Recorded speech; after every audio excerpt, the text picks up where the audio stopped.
data per tanggal 19 Desember 2024 ini realisasi kita dari pajak daerah di Kabupaten Kudus sudah mencapai 104,95%. Artinya sudah ada peningkatan dari target yang ditetapkan sebesar 189.898.112.000 terrealisasi sampai dengan 19 Desember 199.856.857.702 rupiah.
Realisasi pajak daerah Bu di tahun 2024 ini Bu, gimana Bu?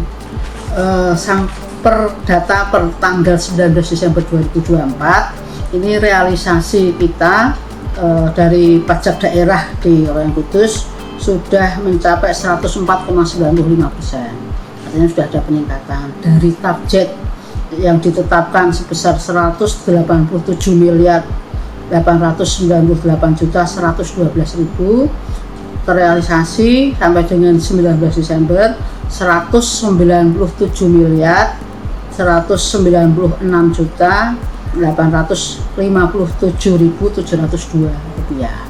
Artinya sudah melampaui dari target yang ditetapkan. Kemungkinan ada nambah lagi nggak Bu? Mudah-mudahan ini data masih berjalan, masih bergerak, setiap hari masih ada penerimaan. Kita menghitung paling lambat kan tutup bukunya tetap 31, masih sepanjang setelah 19 ini Pak, masih ada penerimaan dari sektor-sektor pajak yang ada. Bu, kalau dibanding tahun lalu sendiri?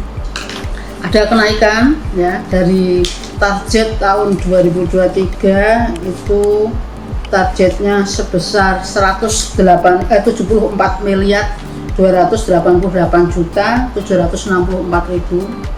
Kemudian di tahun 2024 ini targetnya juga sudah ada kenaikan. Target kita di 24 kan 187 miliar sekian.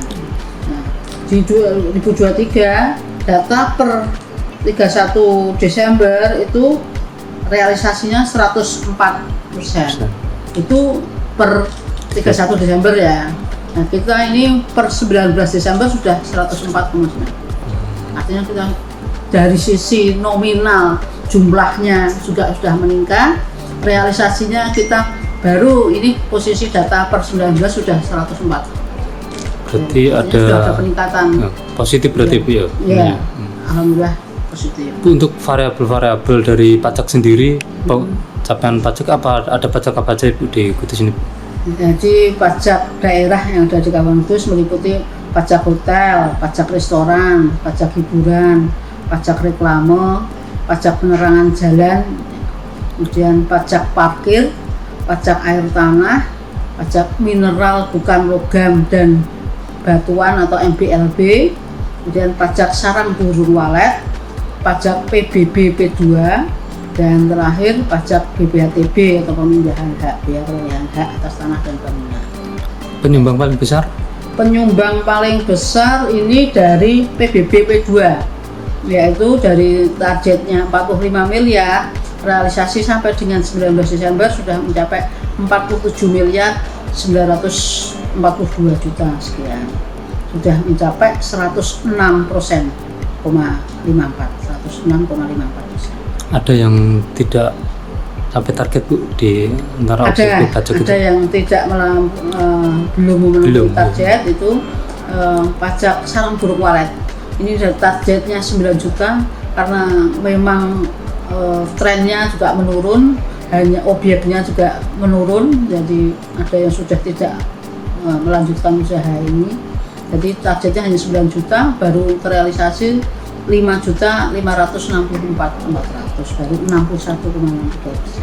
Selain itu ada lagi ya, Bu, yang belum mencapai? Ada pajak hiburan, targetnya 750 juta, ini baru tercapai 718 juta per 19 Desember. Jadi baru mencapai 95,85%. Yang lainnya seluruhnya sudah 100% lebih. Termasuk pajak hotel dan restoran deh? Iya, sudah terpenuhi semua. Ini nanti masih jumlahnya masih berjalan sampai dengan akhir Desember. Bu, kalau di antara objek-objek pajak itu untuk tahun depan mungkin apa yang akan dimaksimalkan? Objek mana yang akan mungkin bisa dimaksimalkan lagi, Bu?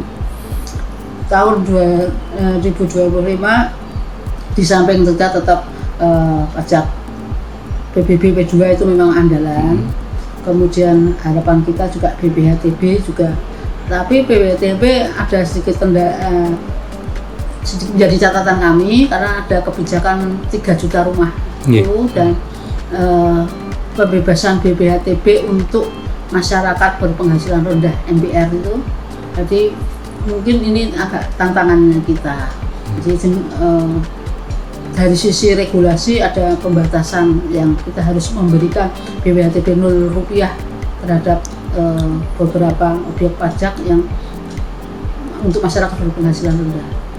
Berpenghasilan rendah itu berarti di bawah 3 juta ya, itu?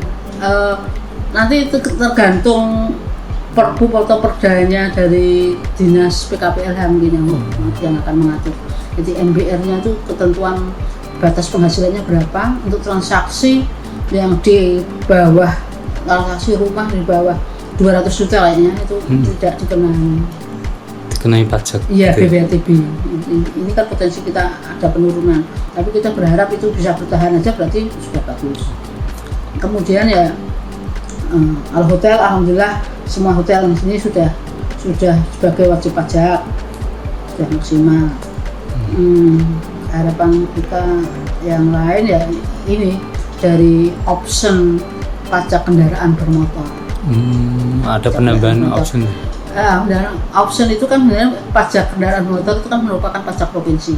Hanya bagi hasilnya itu begitu warga berkendaraan plat Kudus itu membayarkan pajaknya, maka kita mendapatkan bagian dari hasil pajaknya langsung. Jadi tidak menunggu. Berapa persen, Bu, kalau yang aturan baru ini? Kita bagi 30%. 30%. Iya. Bu, kalau ini kan tercapai, Bu, udah 19 Desember udah tercapai, mungkin apa yang bisa menjadikan itu bisa tercapai? Mungkin. Ya, sosialisasi kita pada masyarakat. Alhamdulillah kesadaran wajib pajak yang juga cukup tinggi. Seperti itu juga banyak stakeholder yang ikut berperan membantu. Di samping juga teman-teman dari kepala desa, perangkat desa yang ikut mensukseskan khususnya untuk pajak PBB itu juga ada peran juga.